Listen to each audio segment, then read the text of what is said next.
71 भगवान की इंद्रप्रस्थ यात्रा, श्लोक संख्या 29 से लेकर 32 तक। उद्दीप्त दीप बलिभः प्रतिसद्य जाल, निर्यात धूप रुचिरं विलसत् पताकम्, मूर्धन्य हेम कलशे रजदूर श्रृंगेर, जुष्टं ददर्श भवने कुरु राजधाम। इसके पहले 3 श्लोक और हैं, मैं अनुवाद पढ़ता हूँ। 28, 29 और 30। जब अर्जुन उनका पुनः आलिंगन कर चुके और नकुल तथा सहदेव उन्हें नमस्कार कर चुके, तो श्री कृष्ण ने ब्राह्मणों तथा उपस्थित बड़े बूढ़ों को नमस्कार किया। इस तरह उन्होंने कुरु, संजय तथा कैकेय वंशों के माननीय सदस्यों का सत्कार किया। सूतों, मागधों, गंधर्वों, बंदीजनों, विदूषकों तथा ब्राह्मणों में से कुछ ने स्तुति करके, कुछ ने नाच गाकर कमल नेत्र भगवान का यशोगान किया। मृदंग, शंख, दुंदुभि, वीणा, प्रणव और गोमुख गूंजने लगे। इस तरह अपने शुभ चिंतक संबंधियों से घिर कर तथा चारों ओर से प्रशंसित होकर विख्यातों के शिरोमणि भगवान कृष्ण सजे सजाए नगर में प्रविष्ट हुए। और आज का श्लोक है इंद्रप्रस्थ की सड़कें हाथियों के मस्तक से निकले द्रव्य से सुगंधित किए गए जलों से छिड़की गई थी। रंग बिरंगी झंडियां, सुनहरे द्वार तथा पूर्ण जल घटों से नगर की भव्यता बढ़ गई थी। पुरुष तथा तरुणियां उत्तम नए वस्त्रों से सुंदर ढंग से सजी थी, फूलों की मालाओं तथा गहनों से अलंकृत थी और सुगंधित चंदन लेप से लेपित थी। हर घर में जगमगाते दीपक दिख रहे थे और सादर भेंटें दी जा रही थी। जालीदार खिड़कियों के छिद्रों से अगरों का धुआं निकल रहा था, जिससे नगर की सुंदरता और बढ़ रही थी। झंडियां हिल रही थी और छतों को चौड़ो चांदी के आधार पर रखे सुनहरे कलशों से सजाया गया था। इस प्रकार भगवान श्री कृष्ण ने कुरुराज के राजसी नगर को देखा। हरे कृष्ण। ये श्रीमद् भागवतम का 10वां स्कंध है, जहाँ पर भगवान श्री कृष्ण की लीलाओं का वर्णन है। और ये द्वारका लीला का वर्णन चल रहा है। भगवान द्वारका से इंद्रप्रस्थ जा रहे हैं। जब तक भगवान वृंदावन में थे, तब तक भगवान राजनीति से बहुत दूर थे। वृंदावन केवल प्रेम का धाम है, केवल माधुर्य वहां पर वास करता है, केवल माधुर्य रस का वास है। तो जहाँ मधुरता हो वहां राजनीति नहीं हो सकती, जहाँ राजनीति हो वहां मधुरता नहीं रह सकती। ठीक है। सो वृंदावन में जब तक कृष्ण थे, केवल गाय चराना। तो लोगों को लगता है गाय चराना काम है। नहीं, आज भी आप गांव में जाएंगे, लोग गाय लेकर चले जाते जंगलों में, गायें चरती रहती हैं और बच्चे खेलते रहते हैं। कृष्ण कुछ काम नहीं करते, वो केवल आनंद करते हैं।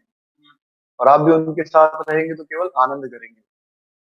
और उसी चीज के लिए हम सब यहाँ पर आए, राइट। हमारे जीवन का उद्देश्य क्या है, भक्ति में हम क्यों आए हैं?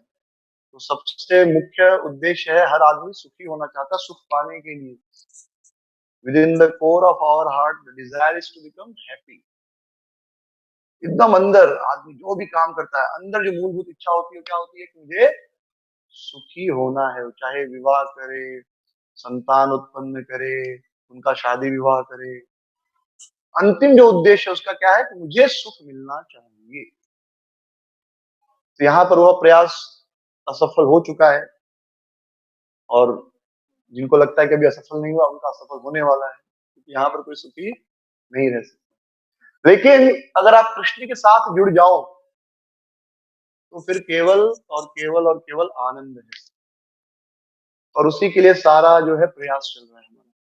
तो कृष्ण वृंदावन से द्वारका चले गए, तो ये लीला द्वारिका की है। द्वारका में कृष्ण क्या है? राजा। ऐश्वर्य रस प्रधान है वहां पर, ऐश्वर्य भाव, माधुर्य नहीं।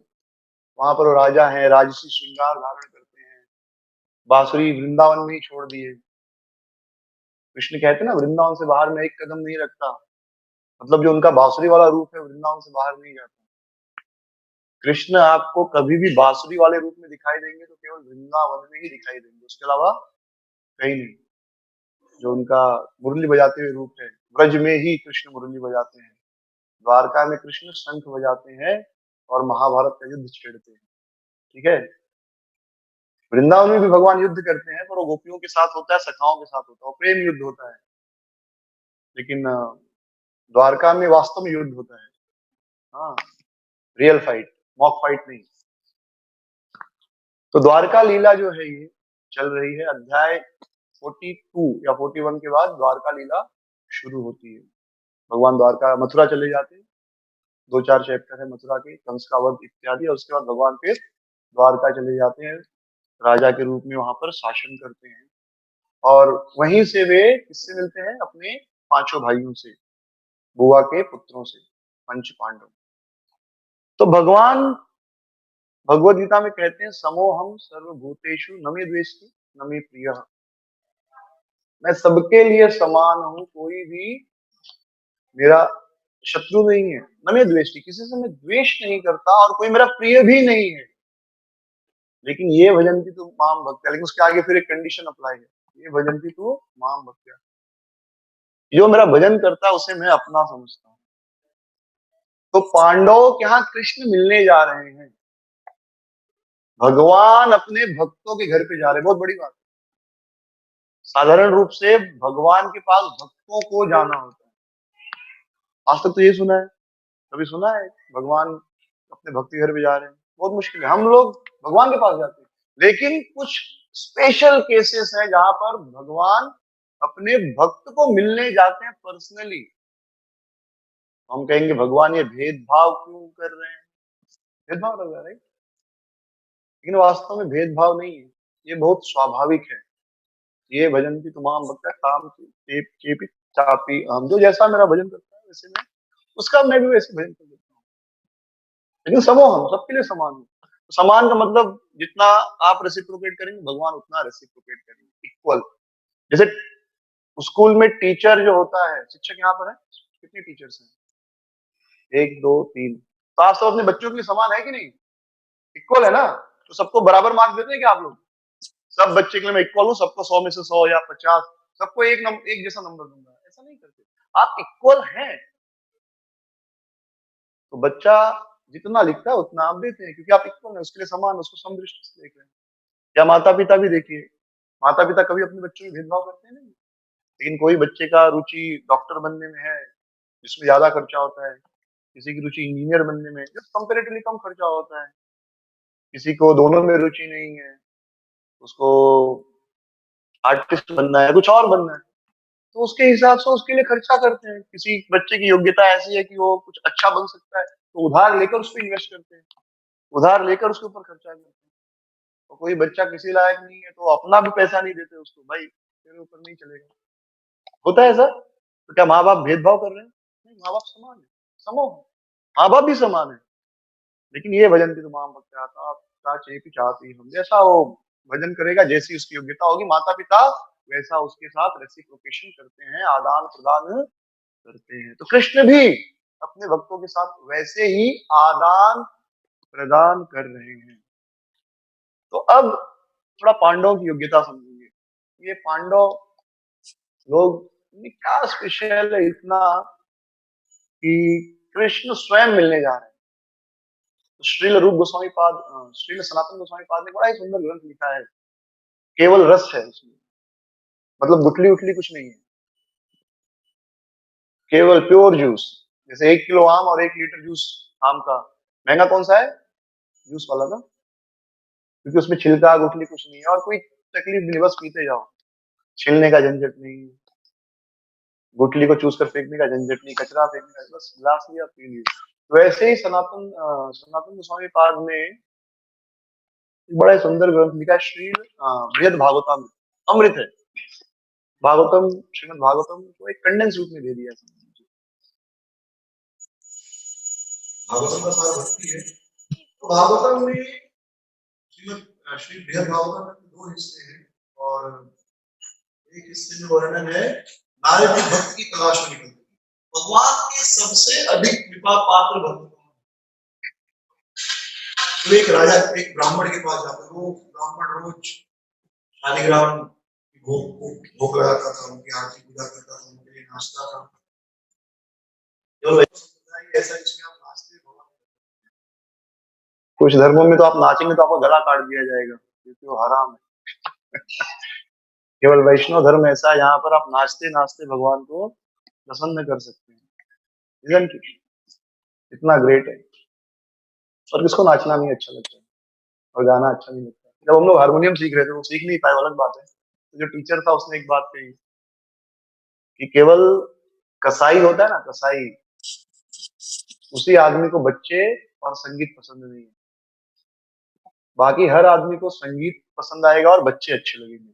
अगर कोई कहे कि मुझे बच्चे पसंद नहीं है या मुझे म्यूजिक अच्छा नहीं लगता, मतलब उसका हार्ट कसाई जैसा ही है या पत्थर है। ये बच्चे स्वीट होते हैं, यहाँ तक कि आप छोटे सुअर के बच्चे को भी देखो, जो पैदा होता है तो वो भी स्वीट लगता है।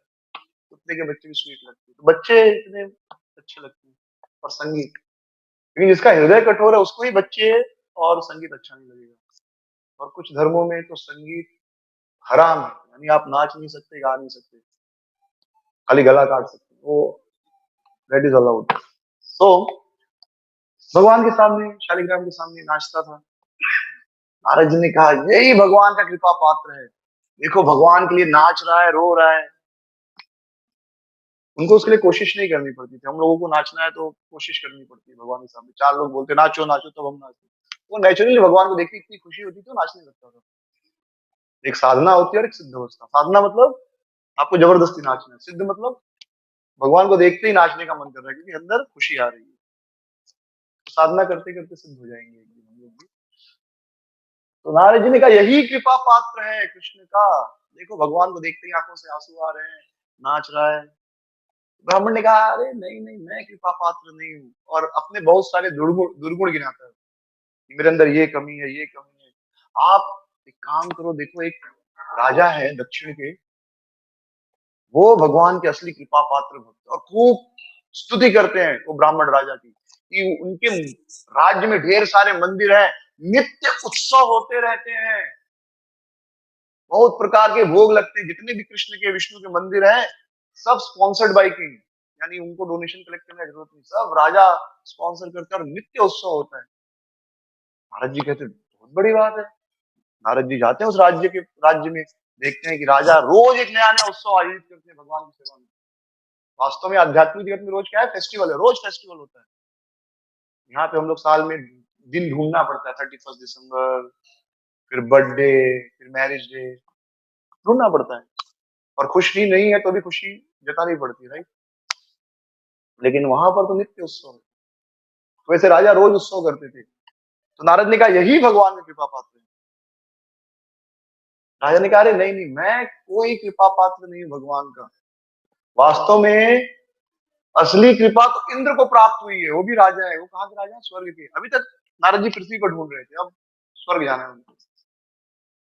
तो असली कृपा पात्र तो नारद जी हैं, इंद्र है, स्वयं भगवान वामन देव के रूप में वहां विराजमान है। वामन देव जी कौन है, अदिति के पुत्र हैं, द्वादश आदित्य में सबसे छोटे भाई हैं इंद्र के, वामन देव अदिति के पुत्र हैं। तो वहां पर स्वयं वामन देव जी पर्सनली आसन पर बैठते हैं और इंद्र को उनकी पूजा करने का भाग्य मिलता है। यहाँ पे तो हम भगवान के अर्चा विग्रह की सेवा करते हैं, लेकिन वहां पर कृष्ण पर्सनली वामन देव के रूप में वास करते हैं और इंद्र को उनकी पूजा करने का सौभाग्य मिलता है। असली कृपा पात्र तो वो ही है। एक्चुअली बहुत लंबी, बहुत सुंदर डिस्क्रिप्शन है सारा, बट शॉर्ट में इसको सिनॉप्सिस से डिस्कस कर रहे हैं। तो इंद्र चले जाते हैं, कहाँ, स्वर्ग जाते हैं नारद जी।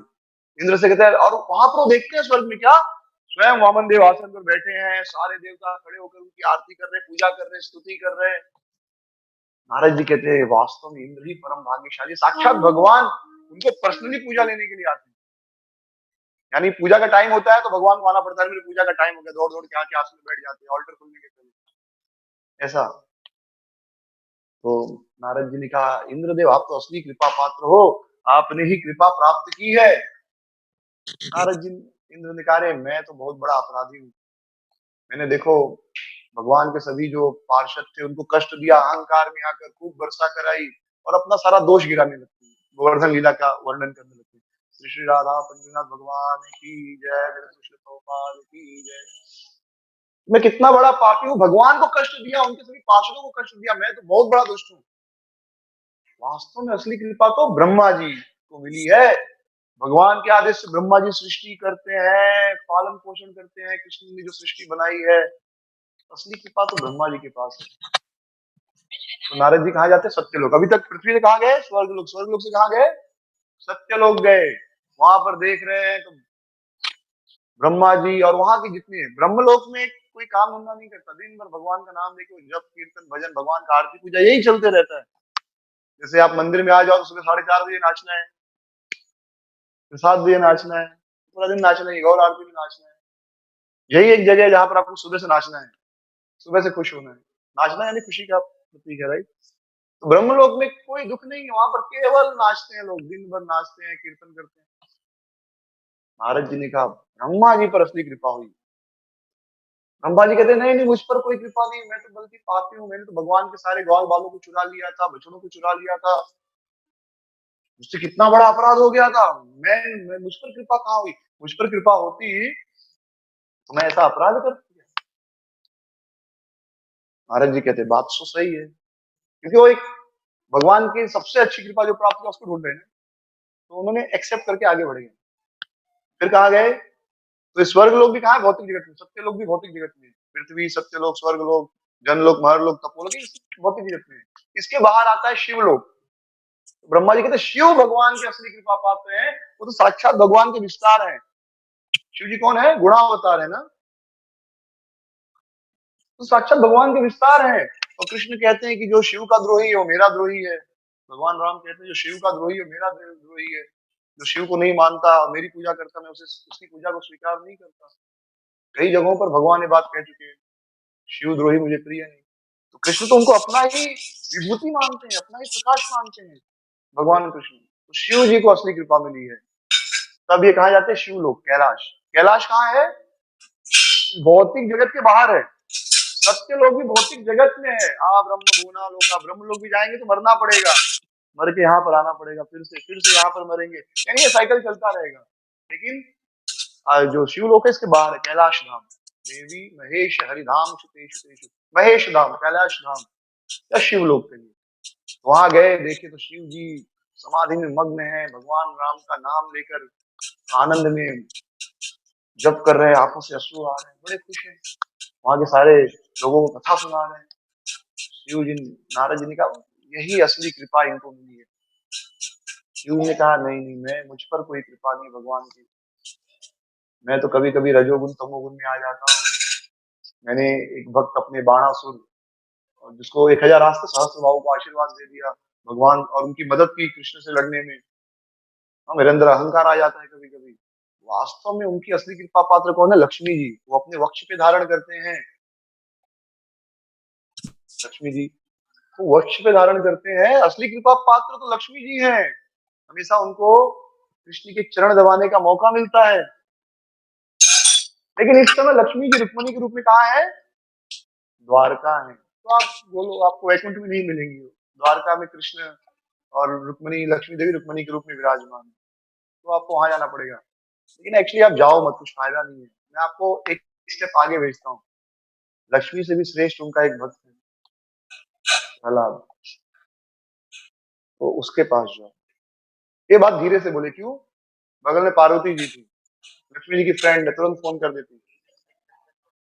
ये सनातन गोस्वामी पाद लिखते हैं अपनी टीका में। सबको संभल के रहना पड़ता है पत्नियों से, शिव जी को संभलना पड़ता है, तो हमारी तो कोई शक्ति नहीं है। तो बड़े धीरे से बोले, बड़े छुप, क्योंकि तुरंत फोन चला जाता। जो कहते ना, आपको कोई मैसेज फास्ट भेजना है, हाँ, तो आप टेलीग्राम करो, फोन करो, ईमेल करो, लेकिन सबसे फास्ट भेजना है तो खाली स्त्री को बता दो, वो खबर तो पूरे ब्रह्मांड में फैल जाएगी 2 सेकंड। कोई न्यूज फैलाना है आपको घर में, परिवार के, तो बस वाइफ को या आसपास 1-2 औरतों को बता दो, फिर वो समझ लो वो बात गोपनीय नहीं है। तो धीरे से बोले, बोले जाओ प्रहलाद के पास जाओ, प्रहलाद का सुतल लोक में, और उन पर असली कृपा है भगवान की। स्वयं भगवान वहां पर द्वारपाल बनकर उनकी रक्षा कर रहे हैं। सोचिए, भगवान गेट कीपर बने। सुतल लोक में बलि महाराज का राज्य है ना, प्रहलाद महाराज के वंशज हैं। तो बलि महाराज को वामन देव ने कहा आपका द्वारपाल बन के रहूंगा, द्वारपाल बनकर है। आज भी रावण भी गया था, बलि महाराज से मदद मांगने, लेकिन वामन देव ने उनको प्रवेश करने नहीं दिया, उठाकर बाहर फेंक दिया।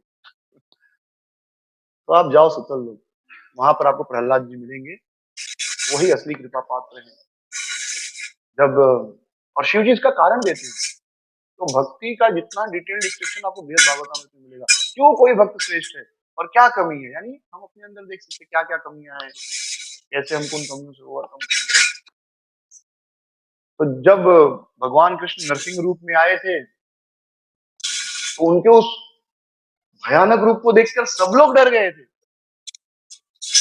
लक्ष्मी जी भी डर गई थी, लेकिन प्रहलाद बड़े शांति से उनके पास गए थे, और नरसिंह देव उनको देखकर शांत हुए और बोले, पुत्र क्या वरदान चाहिए। और नारद जी, प्रहलाद महाराज ने कहा, मैं कोई व्यापारी थोड़ी हूँ कि आपकी पूजा करूँ और वरदान मांगू, मैं तो भक्ति कर रहा हूँ, आपसे प्रेम करता हूँ, इसलिए आपकी सेवा कर रहा हूँ, मुझे कुछ नहीं चाहिए।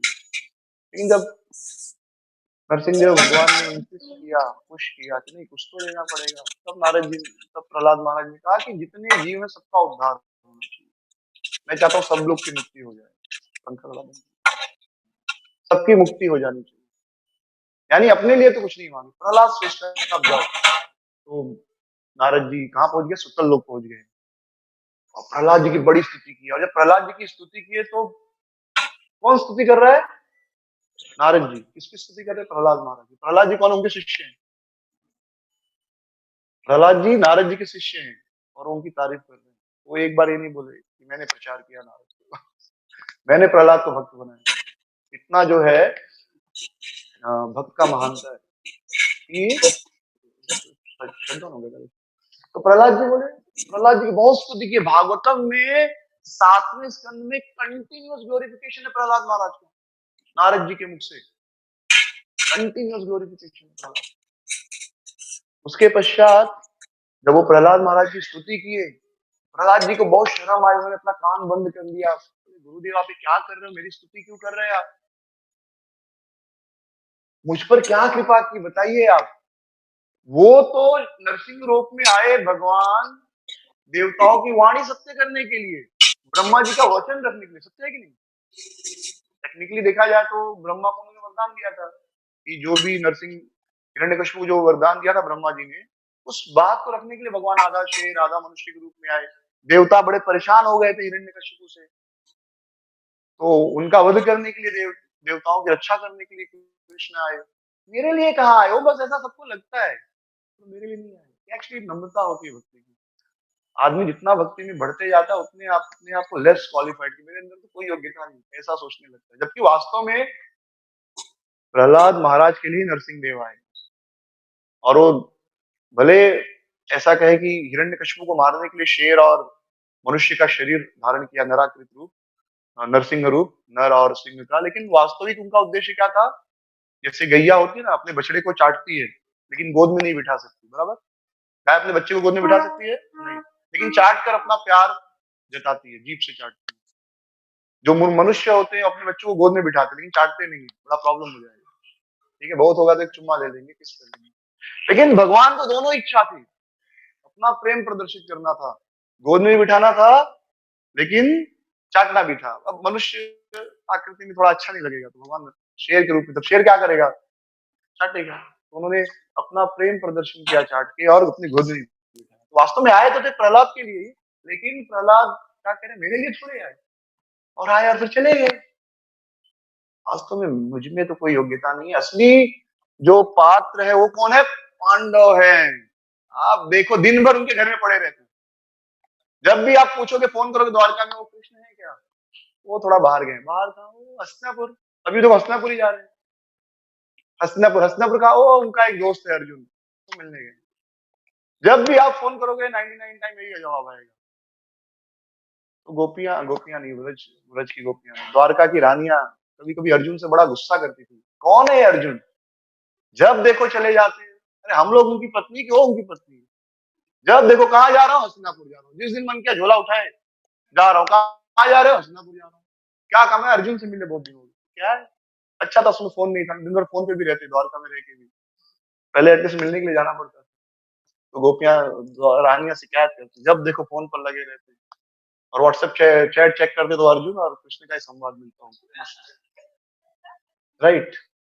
वो बड़ा गुस्सा था रानी को, क्या है कौन है अर्जुन, जब देखो कहाँ जा रहे हो हस्तिनापुर। तो प्रहलाद कहते असली तो उन पर कृपा मिली है।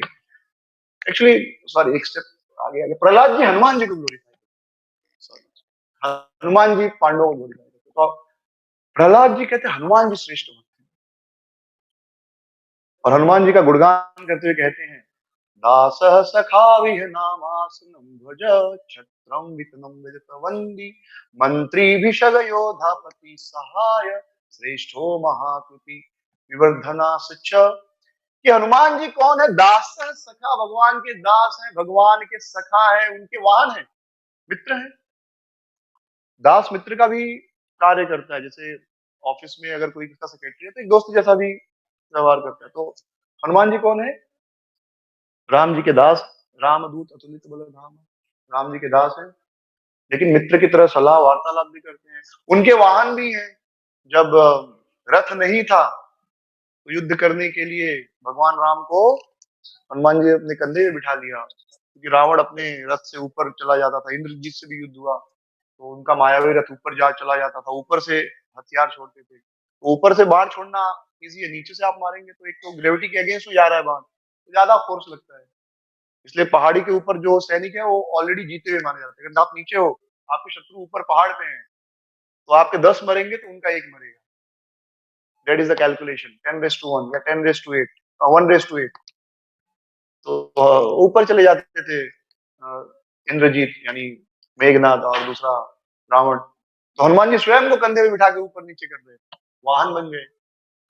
फिर अही रावण का जब चुराया था, राम और लक्ष्मण को किडनैप भी किया था, पता है आपको, अही रावण ने पाताल लोक ले गए, तो वहां से हनुमान जी उनको लेकर भी आए कंधे पर बिठाकर। तो उनके वाहन है, उनके मंत्री हैं, उनका ध्वज है, छत्र है, सब कुछ है, श्रेष्ठो महाकृति।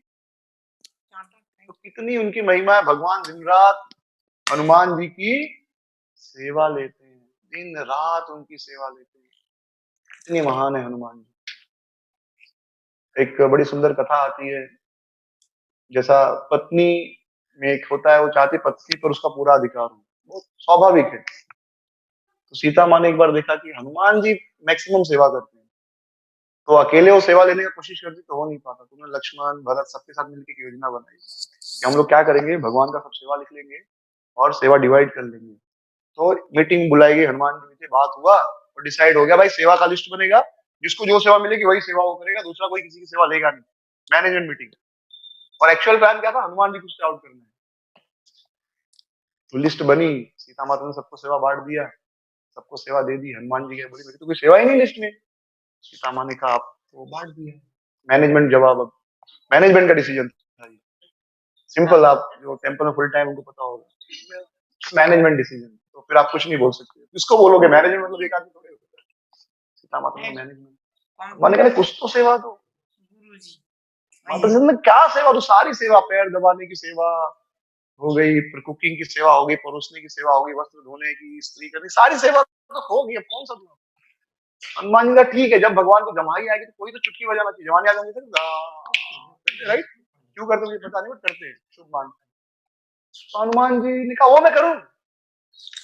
सीता माता ने कहा कौन सा जमाई आने वाला, ठीक है ले लो। लेकिन अब भगवान, कुछ तो ऐसा हुआ, हनुमान जी जब दिन भर तो सब साथ में थे, जब भगवान को प्रसाद खाने का टाइम हुआ, सोने का टाइम हुआ, ऐसा तो हनुमान जी को पर्पसली बाहर कर दिया कि आप जाओ, अभी आपका कोई सेवा नहीं है ना, जमाई लगेगी तब आपको चुटकी बजाना है। हम लोगों का भी सेवा है, किसका पैर दबाने का सेवा है, किसका प्रसाद खिलाने का सेवा है, तो आपका भी काम नहीं, आप बाहर रहो, जब जरूरत होगी जमाई आएगी आपको बुला लेंगे। हनुमान जी बेचारे बाहर खड़े हो गए। फिर हनुमान जी ने मन में सोचा कि अब भगवान को कब जमाई आ जाए क्या पता, मैं चुटकी बजाते रहे। अब वो चुटकी बजाने लगी, सेवा देने लगे, तो भगवान का स्वभाव है, कोई सेवा दे रहा तो लेना पड़ेगा। तो भगवान ने बोले चुटकी बजा रहा तो मुझे जमाई लेनी पड़ेगी, तो भगवान ने जमाई लेना शुरू कर दिए। हनुमान जी कंटिन्यू चुटकी बजाते जा रहे हैं, भगवान को वैसे कितना जमाई लेंगे, सारे लोग परेशान कि चल क्या रहा है। ये हनुमान जी, फिर सबने कहा भाई हनुमान जी के अगेंस्ट में हम प्लान नहीं कर सकते। फिर उनको एक अप्रोप्रिएट सेवा दे दिया गया, भाई चुटकी वाला सेवा छोड़ो, तो दिन भर उनका मुंह खुला ही रहेगा और आप चुटकी बजाना छोड़ोगे नहीं। तो ये हनुमान जी की योग्यता थी। तो प्रहलाद कहते हनुमान जी श्रेष्ठ हैं। आप किम पुरुष लोग जाओ, हनुमान जी कहाँ रहते? किम पुरुष लोग। प्रहलाद नारद जी ने कहा एकदम सही, हनुमान जी भगवान की असली कृपा के पास गए। किम पुरुष लोग हनुमान जी के पास और लगे हनुमान जी की बड़ाई करने, और जितनी बड़ाई कर रहे हैं हनुमान जी उतना रो रहे हैं। और अंत में हनुमान जी ने कान बंद कर लिया, कहा ऐसा मत करो, भगवान जब वैकुंठ गए मुझे ही छोड़ कर गए, मैं उनका प्रिय होता तो मुझे भी लेकर जाते। राम जी जब जा रहे थे अयोध्या नगरी, पूरी चली, पूरी की पूरी अयोध्या नगरी चली गई, खाली हनुमान जी को छोड़ दिए। क्यों छोड़ दिए? प्रचार के लिए। और कहे जहां मेरी कथा होगी वहीं तुमको रहना है। उनको नहीं लेके गए खाली, क्योंकि अपने सबसे बेस्ट आदमी को अपने ऐसी जगह पे भेजता है जहां पर आपको किला जीतना है। तो भौतिक संसार को जीतना है ना भगवान को, क्योंकि भौतिक जगत में ही लोग भगवान को भूले हुए हैं। तो जो सबसे बेस्ट है सेवक, उसी को भेजा जाएगा। जाओ आप मेरे सबसे बेस्ट क्वालिफाइड पर्सन, वो आपको भेज रहा हूँ, ये किला जीतना है मुझे। तो दूर भेजा जा रहा था। एक तरह ऐसा लगेगा कि भाई अपने से दूर कर रहे हैं, लेकिन एक तरह से देखे तो उनको सबसे अपना करीब मानते हैं, मोस्ट कॉन्फिडेंशियल। ये आदमी जो है, इस पे मुझे सबसे ज्यादा भरोसा है। हनुमान जी को खाली छोड़ कर गए, लेकिन हनुमान जी कह रहे देखो खाली मुझे छोड़े सबको लेकर चले गए, मैं फ्री होता तो मुझे लेकर जाए, मुझे भी लेकर जाए। हाँ, असली कृपा तो पांडवों पे है, दिन भर उनके घर में रहते हैं। आप चले जाओ कहाँ? हस्तिनापुर चले जाओ, वो आप सीक्वेंस देखेंगे तो ब्रह्मा, शिव, लक्ष्मी, प्रहलाद, हनुमान से भी श्रेष्ठ पांडवों को भगवान अपना भक्त मानते हैं, अपनी कृपा देते हैं।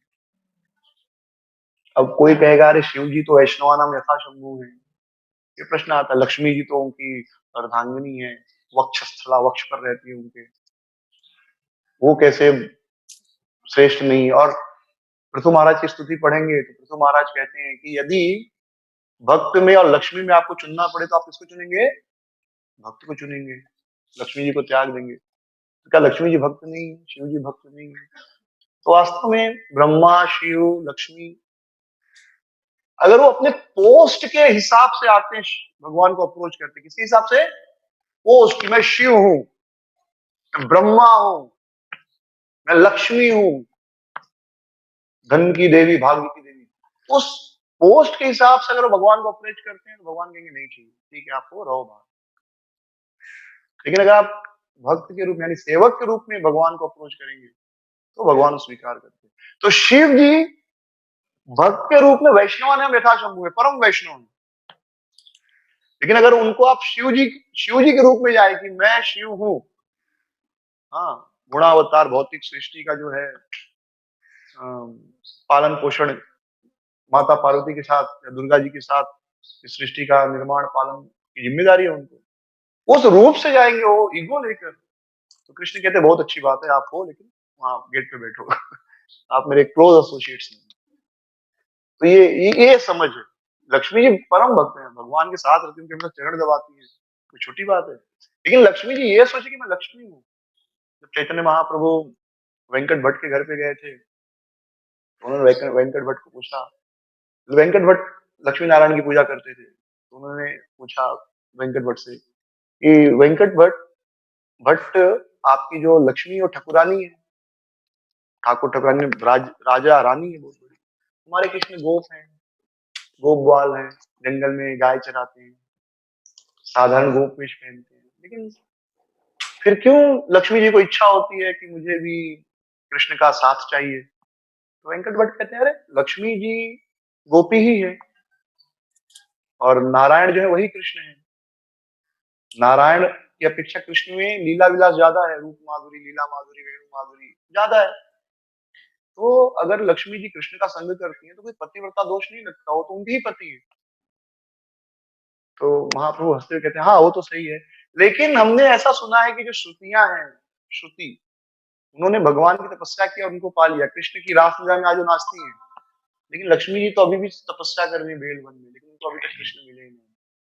तो वेंकट भट्ट सर जाने लगते हैं, कहते हैं अब तो नहीं समझ में आ रहा है, आप बताओ। तो महाप्रभु कहते हैं कि लक्ष्मी लक्ष्मी के रूप में कृष्ण को पाना चाहती है, लेकिन मेरे कृष्ण क्या है, तो गोप है, ग्वाल बाल है, उनको तो गोपी ही पसंद आती है। गोपी यानी एकदम सरल हृदय की स्त्री, एकदम सिंपल हार्ट, ब्रज भाव, एकदम simple, full surrender to Krishna, total, कोई बुद्धि चातुरी नहीं, कोई बुद्धि यूज नहीं करती हो। वो तर्क वितर्क नहीं, पूरी तरह कृष्ण को समर्पित। उनका नाराज होना भी कृष्ण की खुशी के लिए। लेकिन लक्ष्मी जी इसी स्वरूप में यानी अपने ऐश्वर्यमय रूप में कृष्ण को पाना चाहती है, साधारण स्त्री बनकर नहीं पाना चाहती। गोपियां कैसे एकदम साधारण गांव की सरल स्त्रियों को आपने देखा एकदम सरल रहती है, लेकिन लक्ष्मी तो ऐश्वर्य की देवी, तो उनका तो ऐश्वर्य कैसा होगा आप कल्पना भी नहीं कर सकते। तो कृष्ण गोप है इसलिए वो गोपी को ही स्वीकार करेंगे, लक्ष्मी जी उनको नहीं। लक्ष्मी जी को कृष्ण नहीं प्राप्त, लक्ष्मी जी कृष्ण को नहीं प्राप्त कर सकती। तो पांडव श्रेष्ठ है भक्ति, जब देखा जाए तो पांडवों का भक्ति लक्ष्मी जी का भाव या लक्ष्मी जी शिव जी पोस्ट के हिसाब से बात किया जा रहा है, पांडवों का पोस्ट भी भक्ति के हिसाब से बात किया जा रहा है, एक अंडरस्टैंडिंग ये है। तो पांडव जो है पूर्ण रूप से कृष्ण को समर्पित है, और भगवान पांडवों को इतना प्रेम करते हैं। तो बृहद भागवत में सुंदर वर्णन आता है कि भगवान अपने हाथों से, द्रौपदी जब रासु यज्ञ चल रहा था तो बालों को शुद्ध करना होता है, तो पर्सनली अपने हाथों से द्रौपदी के बालों को शुद्ध किए, वो जल उनके बालों पर छिड़के, और इसलिए कौरवों की मौत हुई क्योंकि उन्होंने उस पवित्र बाल को हाथ लगाया। कोई भी पुरुष अगर स्त्री को पीटता है, मारता है, उनके बालों को टच करता है, मतलब बाल खींच के मारते हैं, वो घर में समझो शमशान बनना ही है। वो घर में कभी खुशी नहीं हो सकती, क्योंकि स्त्री क्या है, भाग्य है, लक्ष्मी का स्वरूप मानी जाती है, विस्तार मानी जाती है। तो रामचरितमानस में गोस्वामी तुलसीदास जी कहते हैं कि यहाँ स्त्रियों का सम्मान होता है, वह घर जो है अपने आप वैकुंठ बन जाता है।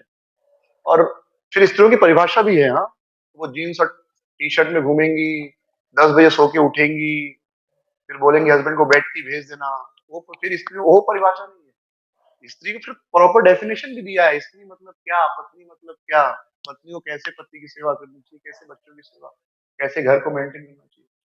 तो दोनों लेना है, खाली आप एक श्लोक नहीं ले सकते, ठीक है। You have to take the scripture in wholesome, पूरा एक पार्ट लेके देखो, आपके शास्त्र में लिखा है स्त्रियों का सम्मान होना चाहिए, एकदम सही है। और जहाँ स्त्रियों का अपमान होता है वहां पर नरक हो जाता है, वो भी सही है। बट अदर साइड देखो स्त्री किससे कहते हैं, स्त्री मतलब क्या, वो भी डिफाइन किया है। दोनों चीज है, स्त्रियों का सम्मान भी है, पर स्त्री है क्या वो भी डिफाइन किया है स्क्रिप्चर में। प्रॉब्लम क्या, हम केवल एक पार्ट लेते हैं। लाइक पति कहता है, शास्त्र के वाक्यों को देखकर कहेगा कि देखो पति ही स्त्री का भगवान है, ऐसा लिखा है। लेकिन पति क्या, वो भी जिम्मेदारी बताई गई है। अगर आप वो जिम्मेदारी नहीं निभाओगे तो आप भगवान या उसके देव या गुरु नहीं हो। पति को ही गुरु माना गया है स्त्री का गुरु। एक्चुअली स्त्री को दीक्षा लेने का जरूरत नहीं है। एक्चुअल वैदिक सिस्टम में स्त्री को दीक्षा नहीं दी जाती थी, जरूरत नहीं, क्योंकि पति बाय डिफॉल्ट उनका गुरु है। जब पति दारू पी के आएगा तब तो गलत शिक्षा मिल रही है, राइट। तो फिर पति क्या है वो भी डिफाइन किया है, तो स्क्रिप्चर को पूरा देखना होता है। हम क्या करते हैं, एक पोर्शन जो हमको सूट करता है वो ले लेते हैं, हाँ, अर्ध कुक्कुट न्याय, so that is a problem. Anyway, तो भगवान स्वयं द्रौपदी के बालों के ऊपर वो जल छिड़के उनको अपनी बार बार प्रिय सखी कह के बुलाते थे। तो नारद जी जब पहुंचे पांडवों के यहाँ, तो पांडव उस समय क्या कर रहे थे, पांडव महाराज युधिष्ठिर राज्यसभा में बैठे थे और मीटिंग कर रहे थे कि बहुत दिनों से कृष्ण आए नहीं है, तो हे भगवान कुछ हमारे ऊपर बहुत बड़ी विपत्ति आ जाए तो कृष्ण आएंगे। तो कुछ करते हैं ऐसा कि ऐसा लगे कि विपत्ति आ गई है, या तो बहुत बड़ा यज्ञ करते हैं, क्योंकि कृष्ण कब आते थे पांडवों के पास, या तो जब वो कुछ यज्ञ करते थे, जैसे राष्ट्रीय यज्ञ किए थे तो आए थे, या जब कुछ विपत्ति आती थी। विपदा संतु यह सब तत्र तत्र जगत गुरु भवतो दर्शन पुनर्भव दर्शन। कुंती महारानी कहती है तकलीफ दो, क्योंकि तकलीफ आती है तब आप दिखते हो, आप दिखोगे मतलब ये संसार फिर से नहीं दिखेगा। आप जितना कृष्ण को देखोगे उतना ही संसार कम देखना पड़ेगा, मतलब उतना ही संसार के दुख आपको कम होंगे। और यदि सतत कृष्ण का दर्शन करेंगे तब तो संसार को देखना ही नहीं पड़ेगा, फिर से माँ के गर्भ को नहीं देखना पड़ेगा। भले फिल्मों में डायलॉग माले मैंने बेटा तेरे को 9 महीने अपने पेट में पाला है, लेकिन बड़ा पेनफुल सिचुएशन है 9 महीने उल्टा लटक के रहना। फिल्म में अच्छा लगता है सुनने के लिए, 9 महीने पेट में पाला है, लेकिन इट्स वेरी पेनफुल। 9 महीने टट्टी पेशाब के बगल में रहना, एक्चुअली अपना ही शरीर आप अंदर से देखेंगे तो आपको घिन आ जाएगी, right. It's not so fascinating, वो खाली डायलॉग में अच्छा लगता है बहुत, बट एक्चुअली नहीं। तो पांडव जो थे, तो या तो विपदा आए या क्या आए, विपदा आ जाए, यानी तो एक काम करते, बहुत बड़ा यज्ञ करते हैं। तो पांडव योजना बना रहे थे कृष्ण को कैसे लाएं। उसी समय नारद जी पहुंचे। जैसे युधिष्ठिर महाराज ने देखा, दंडवत प्रणाम किया। दंडवत प्रणाम वो करने जा रहे थे, उनको उठा लिया नारद जी ने, कहा नहीं नहीं, आप मुझे प्रणाम मत करो। अरे आपके घर में तो साक्षात परम ब्रह्म विराजमान है, स्वयं कृष्ण आपके घर में आते हैं, आप मुझे मत प्रणाम करो। जबकि नारद जी सन्यासी हैं, पांडव गृहस्थ हैं, लेकिन नारद जी कह रहे आप मत मुझे प्रणाम करो। युधिष्ठिर महाराज सदाचार लोकाचार का पालन करने वाले, भले वो कितने भी श्रेष्ठ हो, लेकिन गृहस्थ है, गृहस्थों का धर्म है, सन्यासियों का, ब्रह्मचारियों का सेवा धर्म। तो नारद जी ने उनको बिठाया, उनके युधिष्ठिर महाराज ने उनको बिठाया, उनके चरण पखारे, उस जल को सब पे छिड़का। फिर नारद जी बहुत सुंदर श्लोक कहते हैं, यूयम नृलोके बत भूरि भागा एषाम प्रियो असु जगत ईश्वरेशः देवो गुरुर्बन्धुषु मातुल्यो दूतः सुहृत सारथि उक्ति तंत्र। कह रहे यूयम नृलोके बत भूरि भागा, आप कितने बड़े भाग्यशाली, भूरि भागा, आपके भाग्य की प्रशंसा की जाओ कम है, भूरि भाग्य, परम भाग्यशाली आप। यूयम नृलोके, जो मनुष्य समाज है, नृलोके मनुष्य, आप कितने भाग्यशाली हैं, भूरि भागा, इतना भाग्य है आपका, कितनी प्रशंसा करें। एशाम प्रियो असौ, जिनके प्रिय कौन है, जगत ईश्वर है, जो जगत के ईश्वर है, परम ब्रह्मान। अहो भाग्यम नंद गोप ब्रजे कुसुम यन मित्रम परमानंदम पूर्ण ब्रह्म सनातनम। ब्रजवासियों के भाग्य की प्रशंसा करते हुए सुखदेव गोस्वामी कहते हैं, अहो भाग्यम, कितना बड़ा भाग्य। ब्रज के लोग जो है, उनके मित्र कौन है, परमानंद परम भगवान, पूर्ण ब्रह्म सनातन, पूर्ण ब्रह्म है भगवान श्री कृष्ण, उनके मित्र हैं। वही चीज नारद जी कह रहे हैं कि कितने भाग्यशाली हैं आप लोग, कि जो सर्व ईश्वर है पूरे संसार के, वो आपके घर, आपके मित्र हैं। हाँ, देवो गुरु बंधुषु मातुल्यो, वे आपके भगवान हैं, आपके गुरु हैं, बंधुषु आपके भाई हैं, मातुल्यो, माता के समान आपको प्रेम करते हैं, दूता आपके दूत बन जाते हैं।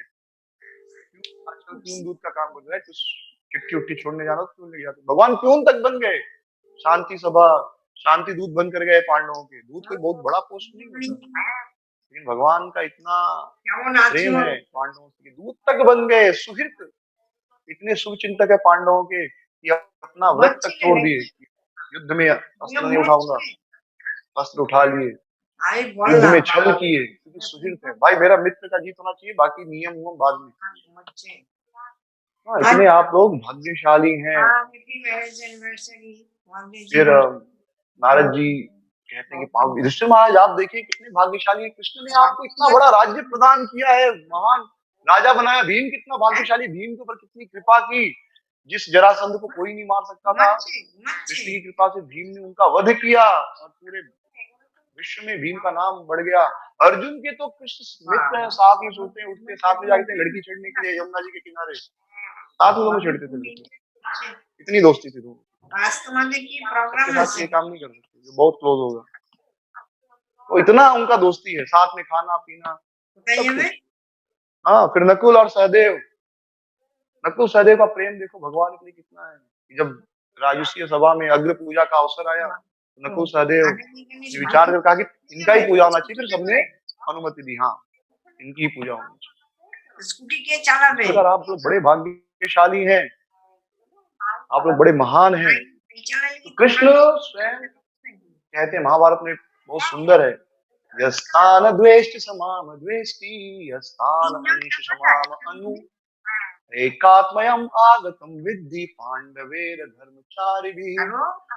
एन तान दृष्टि, जो पांडवों को द्वेष करता है, ऐसा वे किसको कहते हैं, दुर्योधन को। हे दुर्योधन, जो पांडवों को द्वेष करता है, मुझे द्वेष कर रहा है। बॉक्सर मध्ये ओ अच्छा, वही स्कूटर पांडवों से नफरत करता, मुझसे मतलब मुझसे नफरत कर रहा है। ईयर मध्ये चालू एष तान अनु समाम अनु, और जो पांडवों के रास्ते पर चल रहा है, वो मेरे रास्ते पर चल रहा है। जो पांडवों को प्रेम करता है, मुझे प्रेम करता है। हम दोस्ती नहीं करेंगे, मैं पांडवों की आत्मा हूँ। आप किसी के लिए ऐसा कह सकते हैं कि अगर तुम मुझसे नफरत कर रहे हो, मतलब मुझसे नफरत कर रहे हो, किसी के लिए ऐसा नहीं कह सकते। हम कहेंगे नहीं, उसका आपका अपना रिलेशन है, मेरा मेरा रिलेशन, राइट बोलते ना। हम ये नहीं कह सकते, देखो भाई या तो उससे दोस्ती रखो, या मुझसे, उससे तुम प्यार कर रहे हो मतलब मुझसे नफरत कर रहे हो, या आपने किसी दोस्त को नहीं बोलते उससे नफरत मतलब मुझसे नफरत। बहुत मुश्किल है, इतना कोई भी इतना ग्रेट नहीं है इस दुनिया में। क्योंकि हम कहते हैं हमारा रिलेशन है। लेकिन भगवान कह रहे हैं जो पांडवों से द्वेष करता है मुझसे द्वेष करता है, जो पांडवों का मित्र है मेरा मित्र है। पांडवे धर्मचारी। 9 बज गया है। सो जो मंदिर के भक्त प्रसाद के लिए जा सकते हैं, हम लोग थोड़ा सा आधा घंटा, और जो ठाकुर जी आए, कल भी लेक्चर नहीं हुआ था तो last lecture, so will continue and then will have prasad. चलेगा तो हाँ, तो हमारे बाकी आप सब अगर ध्यान है तो फिर आगे भगवान कहते हैं विशद अन्नम न भोक्तव्यम दृशम नेव भोजयेत् पांडवम दिशे राजन मम प्राण ही पांडव, मम प्राण ही पांडव, पांडव मेरे प्राण है। दुर्योधन मैं तुम्हारा अन्न नहीं खाऊंगा क्योंकि तुम पांडवों से हेलो बाबू, प्राण है, इसलिए मैं आपका अनाज नहीं खा सकता। अंत में इस प्रकार जो है पांडवों का गुणगान, कृष्ण स्वयं पांडवों का गुणगान करते हैं, और इसलिए पांडव इतने श्रेष्ठ है कि भगवान स्वयं उनके पास जा रहे हैं। पांडव उनका गुण क्या था?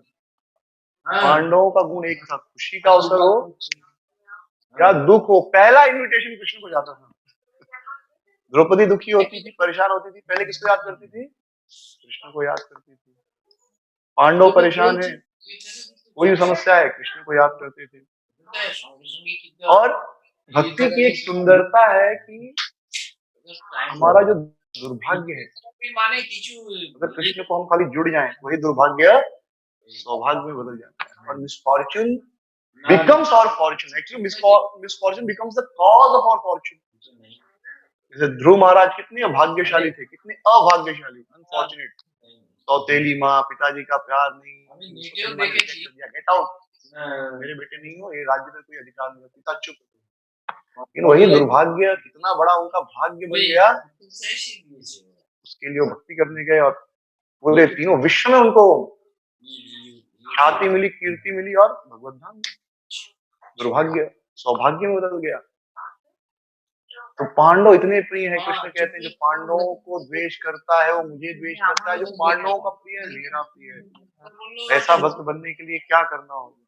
ऐसा भक्त बनने के लिए अर्जुन जब नारायणी सेना को चुननी थी और नारायण को चुनना था, तो अर्जुन ने क्या चुना? सेना चुनी, सेना नहीं चुनी। उन्होंने कहा कृष्ण आप चाहिए मुझे, सेना नहीं चाहिए। हमारा कॉन्शियसनेस कैसा होता है यार, कैलकुलेट करेंगे, ठीक है दोस्त है लेकिन नुकसान हो जाएगा। एक बार एक आदमी टीच करता है किसी को, कहता बेटा तुम्हें क्या चाहिए, तुम जीवन में क्या पाना चाहते हो? टीचर पूछता है स्टूडेंट को, स्टूडेंट कहता मुझे ढेर सारे पैसे चाहिए जीवन में। टीचर कहता ठीक है, दैट इज ओके, पैसे को बगल में रख दो, क्या चाहिए और क्या चीज, पैसे को बगल में रख दो और क्या चाहिए? स्टूडेंट कहता है बगल में रखे हुए पैसे। That is our consciousness. पैसे से ज्यादा हम सोच ही नहीं सकते। अर्जुन क्या कहते हैं, नहीं वो हार गया जीत गया बात की बात, मुझे कृष्ण आप चाहिए। कुंती महारानी, बार बार हमारे जीवन में तकलीफ आए क्योंकि अब खुशी का समय आ गया तो कृष्ण आप तो जा रहे हो, आप जा रहे हो तो खुशी का फायदा क्या है? इस राज्य का फायदा क्या है? राज्य नहीं चाहिए, बल्कि दुख जब तक था तब तक अच्छा था, आप थे हमारे साथ। और हमारा चेतना कैसा होता है इन जनरल, अगर दुख है भगवान को याद करते, सुखी मिल गई, सुख मिल गया, आनंद आ गया तो भगवान को भूल जाते कि ठीक है भगवान आपका बहुत बहुत थैंक यू वेरी मच, और जो भी 100-101 रुपया का डोनेशन था चढ़ा देते, उसके बाद भूल जाते। फिर जब दुख आता फिर याद करते। दुख में सुमिरन सब करे, सुख में करे न कोई, जो सुख में सुमिरन करे सो दुख काहे हो। अगर आप सुख में भी कृष्ण को याद करोगे तो दुख क्यों होगा? कृष्ण परम आनंद परम धन है, दुख हो ही नहीं सकता। अब पांडवों से ऊपर देखते हैं प्रियतम भक्त, अभी तक प्रिय भक्त थे, प्रियतम भक्त कौन है? तो पांडव कहते हैं कुछ नहीं, हम लोग जो हैं हमारा कोई योग्यता नहीं। कृष्ण देखो हमको राज्य दिलाकर चले गए, कहाँ प्रेम करते हैं।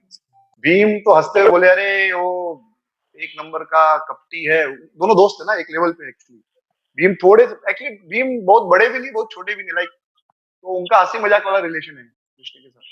वो एक मायावी है, कपटी है, देखो कहाँ आता है यहाँ पे। वो एक्चुअली अपना दुख प्रकट कर रहे हैं, लेकिन कुछ लोग दुख हंस के प्रकट करते हैं, कुछ लोग सच में रोकते हैं। तो हंस के बोलो कुछ नहीं, हमारा कुछ दोस्त नहीं, हंसते हुए बोल रहे हैं। हाँ, कुछ लोग मुस्कुराते हुए अपना दुख छुपाते हैं। सुना होगा ना, जो तुम इतना मुस्कुरा रहे हो, क्या दर्द है जो छुपा रहे हो। तो भीम वही कर रहे हैं, मुस्कुरा के अपना दर्द छुपा रहे हैं। अर्जुन भी दुखी हो जाते कि थे साथ में लेकिन चले गए। द्रौपदी भी, तो सब अपना दुख प्रकट कर रहे हैं। फिर सब करें कि हमसे श्रेष्ठ द्वारकावासी हैं, और उसमें श्रेष्ठ कौन है? उद्धव। उद्धव को कृष्ण जो कुछ पहनते हैं अपना सब उद्धव, आज कृष्ण ने जो कपड़ा पहना, कल उद्धव वो कपड़ा पहनेंगे। उद्धव ने कभी अपने लिए नया कपड़ा नहीं खरीदा। जो कुछ कृष्ण का है, अगले दिन महाप्रसाद सीधे मिलता था उद्धव को। महाप्रसाद, सीधा प्लेट का खाना, पहना हुआ कपड़ा, पहना हुआ खड़ा हो, पहना हुआ यूज किया हुआ आसन, हर चीज।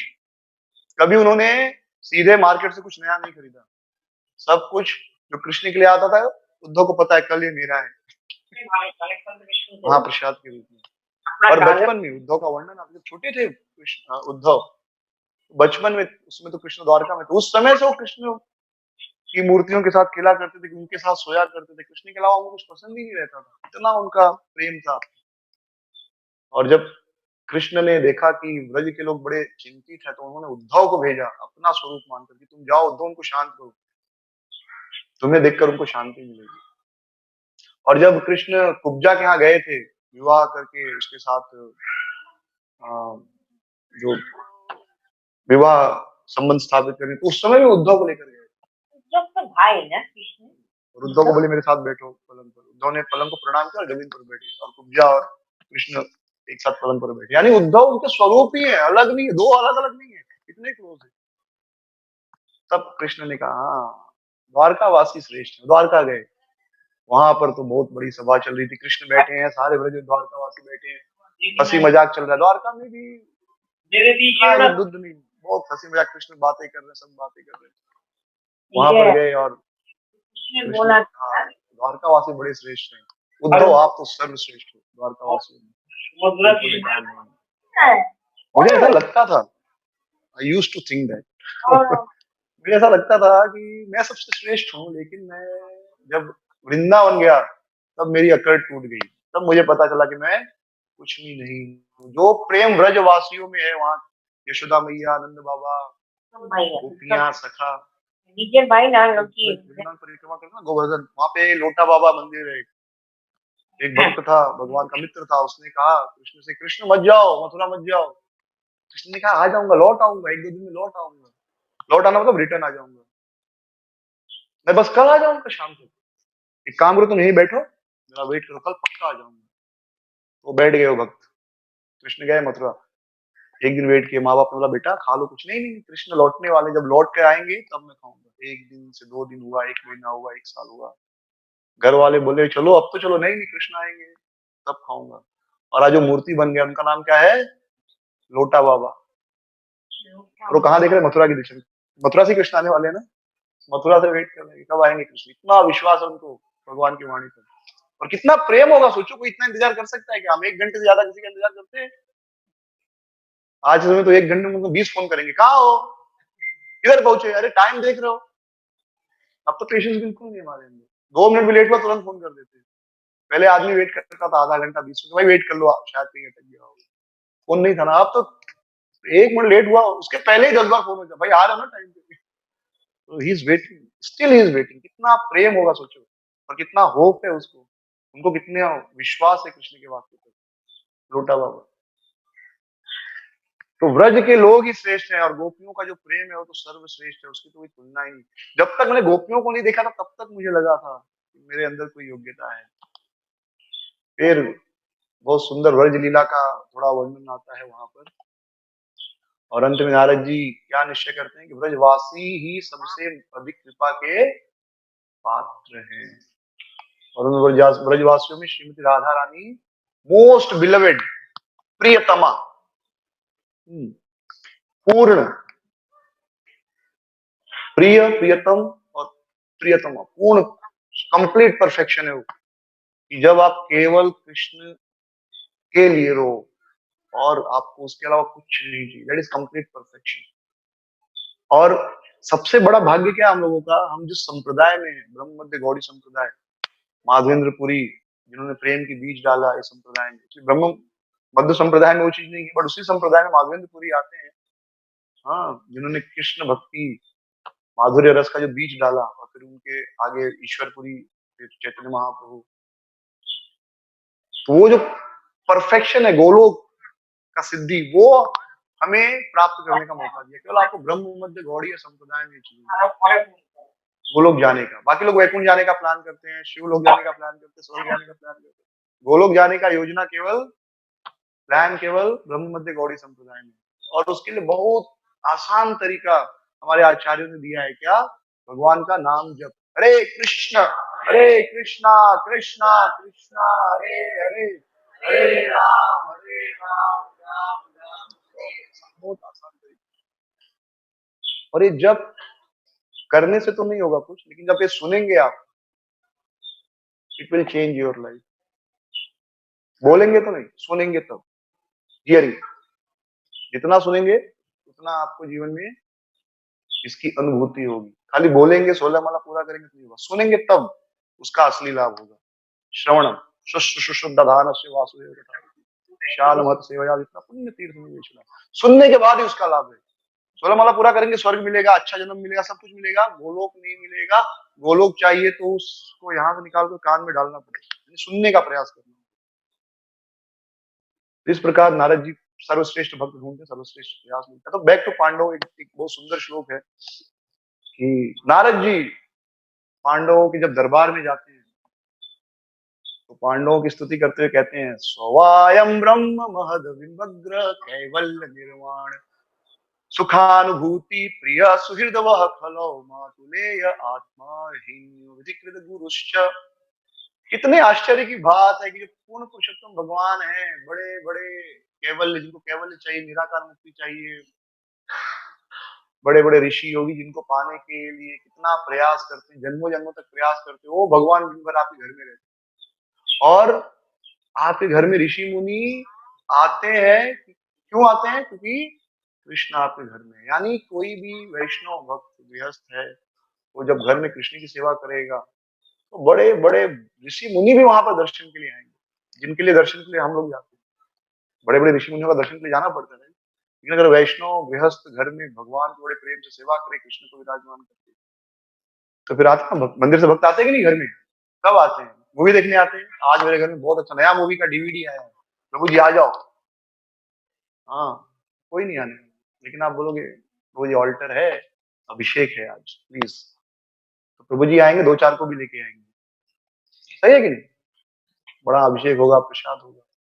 तो ऐसे ही पांडवों के यहाँ आते थे सभी ऋषि।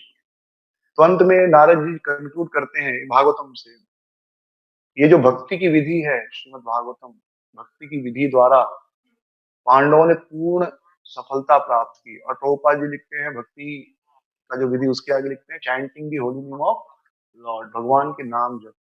भगवान का नाम जप इतना शक्तिशाली है कि 7वें स्कंद में वर्णाश्रम धर्म का वर्णन है 11 से लेकर 15 तक, वहां पर ये श्लोक आता है कि अगर व्यक्ति भक्ति करे तो सारी सफलता प्राप्त होती है। और वहां भक्ति के आगे प्रभुपाद जी लिखते हैं वर्ड टू वर्ड मीनिंग में, chanting the holy name of Lord Krishna. अगर हम भगवान का नाम जप करें तो सकल सिद्धि, सर्व सिद्धि प्राप्त हो जाएगी। तो इसलिए सब लोग जितना अच्छे से हो सके उतने अच्छे से हमें भगवान का नाम जपने का और सुनने का प्रयास करना चाहिए। Hare Krishna Krishna Krishna Hare Hare, Hare Ram Ram. Thank you very much. Hare Krishna. Prabhupada की जय।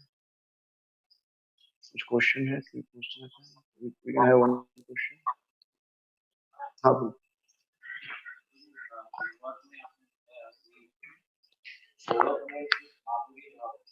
हाँ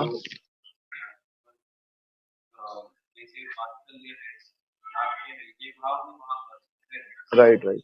नो नो, माधुर्य एक्चुअली, माधुर्य मतलब 2 तरह का माधुर्य है। एक माधुर्य इज लाइक राधा कृष्ण या ब्रज की गोपियां या उनकी वाइफ। एक माधुर्य मतलब उसमें चारों आ जाते हैं, साख्य, वात्सल्य, ऐश्वर्य और माधुर्य, ऑपुलेंस एंड स्वीटनेस। तो जब यहाँ पे हम माधुर्य बोल रहे हैं तो उसका मतलब है स्वीटनेस। तो दोस्ती में भी स्वीटनेस है, वात्सल्य में भी स्वीटनेस है, वो माधुर्य है। और जब सेकंड माधुर्य मतलब कॉन्जुगल लव, दास्य, साख्य, वात्सल्य और वो माधुर्य। उसको इंग्लिश में ट्रांसलेट करेंगे तो कॉन्जुगल लव, यानी प्रिया प्रीतमा के बीच, प्रेमी प्रेमिका या पति पत्नी के बीच का संबंध। लेकिन ये जो माधुर्य मतलब स्वीटनेस, जिसमें साख्य दास वात्सल्य, यहाँ तक कि दास्य रस भी नहीं है।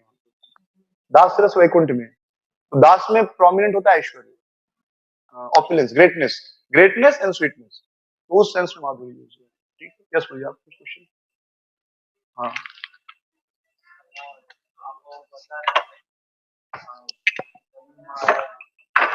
हाँ हाँ, उनका राज्य है ना वो। सनातन गोस्वामी ने श्री बृहद भागवत में ऐसा वर्णन किया है, तो उस आधार पर हम चर्चा कर रहे हैं। पर सुतल लोक है ना उनको, बलि महाराज, प्रहलाद महाराज को सुतल लोक दिया। हाँ, हिरण्यकशिपु सुतल लोक में रहते थे, राइट? उनका राज्य है ना। डीमन नीचे रहते हैं, देवता स्वर्ग में रहते हैं, मनुष्य पृथ्वी पर रहते हैं। तो आप हिरण्यकशिपु का वर्णन पढ़ेंगे तो उनके राक्षस पृथ्वी पर जाकर परेशान करते थे। वो ऐसा जैसे पाकिस्तान से आतंकवादी इंडिया में आते हैं तो खाली जमीन पे ही है, लेकिन वो हिरण्यकशिपु बड़ा आतंकवादी था। वो अपने एक प्लेनेट से दूसरे प्लेनेट पर भेजता था आतंकवादी, वैसा था। स्वर्ग में भेजता था, इंद्र को भी परेशान करता था, सारे देवता भी परेशान थे हिरण्यकशिपु से। तो इनका जो एक्चुअल राज्य था सुतल लोक, गंधर्व वगैरह ऊपर रहते हैं, दानव हुए, दैत्य हुए, जैसे मय दानव है, उन सब का नीचे लोग। अहि रावण पाताल लोक में रहता है, राम लक्ष्मण को किडनैप करके अहि रावण को पाताल लोक में लेके गया, हनुमान जी को ढूंढ के लाया। तो सुतल लोक उनका राज्य। ठीक है, हरे कृष्णा। श्री प्रभुपाद की जय। गौर प्रेमानंदे हरि हरि। अगर आपको ये वीडियो पसंद आया हो तो प्लीज़ हमारे चैनल को लाइक, शेयर और सब्सक्राइब ज़रूर कीजिए। हरे कृष्णा।